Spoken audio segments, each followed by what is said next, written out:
You keep hearing about the word stress and how stress is bad for you. So today I want to make this video to explain to you how stress affects your brain. So through this video, there'll be some symptoms that you might relate to, and I want you to take this as a warning sign. Understand how stress is affecting you so that you can take the right steps at the right time. I'm Dr. Warrier. I'm a neurologist, and welcome to my YouTube channel. We talk about your brain, your health, and if you've not subscribed yet, this is your chance to do so. It means a lot to me, and you'll see a lot more such useful videos on your timeline. So stress is a normal response in your body every time something changes in your environment, either outside or inside. Remember, your brain and body does not really like change. So whenever something changes, there is a stress response, and that is your brain and body trying to get used to the new scenario. Now, as long as the stress response is short-lived, that is, it only lasts for a short amount of time, it is okay. In fact, it is good for you. Being exposed to short amounts of stress is exactly how you grow as a person. A good example is going to the gym. When you lift a heavy weight, that is when your muscles break and then they reform and become stronger. But in today's video, we are not talking about that good, controlled kind of stress. We are talking about chronic stress, stress that lasts over an extended period. It might be days, weeks, even months or years. This kind of stress has a very different impact on your brain and body, and it can even lead to serious problems like anxiety, depression, even heart attacks. So let's understand what can cause such chronic stress and what are the actual effects that such stress has on your brain. So there are multiple things that can cause chronic stress, and the most important of these can be physiological and psychological. Physiological reasons for chronic stress can be lack of sleep, if you're not drinking enough water, if you're not eating well, if you are falling sick again and again.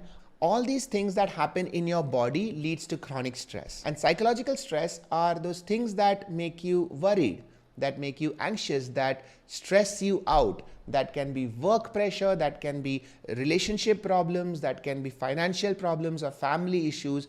All these things, if they continue, if they last for days or weeks, that can be psychological stress that leads to actual brain changes. One reason of chronic stress that we don't talk about enough is environment. And environmental reasons include noise pollution, air pollution, overcrowding, or staying in a place where you are not safe. In other words, many of the cities that we live in is in itself a cause of chronic stress. So now that you know what causes stress, let's look at what does stress do to our brain. So in the brain, there are multiple areas that chronic stress directly affects. And let's look at it one by one. Number one is the amygdala. The amygdala is a small part in the brain that is responsible for you detecting threats. So it keeps scanning the environment and checks if something is a danger to you or not. In case of chronic stress, there is amygdala hyperactivation. That is, the amygdala gets activated more than it normally should. This can lead to anxiety, PTSD, and even social isolation. So someone going through chronic stress might find that they don't want to meet people, they start withdrawing from social gatherings, and in turn, this can even lead to loneliness. Another area of the brain that gets affected by chronic stress is the hippocampus. The hippocampus is a small part in the back of the brain that is shaped like a seahorse and is responsible for storing long-term memory. Chronic stress leads to the hippocampus shrinking. In other words, if you have chronic stress, you might start having memory problems. You might start forgetting things that you earlier used to know. A third area that chronic stress affects is your prefrontal cortex. Now, within the prefrontal cortex, there are 2-3 areas which we should mention. One of them is the medial prefrontal cortex, and the other is the orbitofrontal cortex. Both of them get affected by chronic stress, and both these areas are responsible for how you look at society, how you look at other people.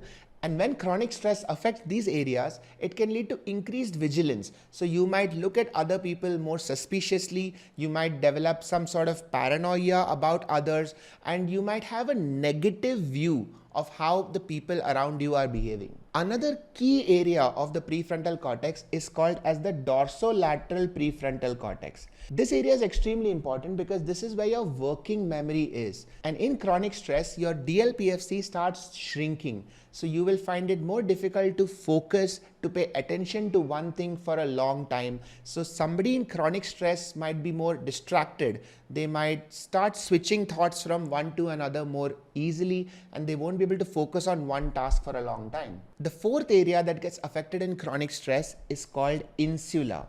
The insula is again a small part in both sides of the brain that is responsible for interoception. Interoception talks about how your brain is aware of the body. So when the insula gets affected by chronic stress, it becomes more sensitive to pain, which is why many patients with stress have chronic pain disorders. You may have heard of things like fibromyalgia or chronic low back pain or tension type headaches. All of these are pain diseases that are seen in patients of chronic stress, and they come from the insula in the brain becoming affected by chronic stress. And finally, and maybe most importantly, the autonomic nervous system in the brain gets affected. This is the system in the brain that controls your sympathetic and parasympathetic nervous system. And this controls pretty much every important part of your body. Your breathing, your heart rate, the digestion in your gut, even your erection and sexual function. All these are controlled by the autonomic nervous system. So when chronic stress affects this, you can imagine that every part of your body gets affected. Your heart rate can go up. You might have diarrhea or constipation because of irritable bowel syndrome. You can have erectile dysfunction or sexual problems, and women can have problems like PCOD and fertility issues. So as you can see, chronic stress affects pretty much every single aspect of the brain and the body. So now that I've told you this much, let me take out another couple of minutes and quickly tell you what needs to be done about it. If you look at stress overall, like I said, having a stress response in itself is not bad as long as you come back down to baseline. And when I say baseline, that is the parasympathetic baseline of calmness. So if you are stressed about something, if something has happened to you that changes your environment and your body goes into a stress response, the most important thing you can do is to come back to baseline.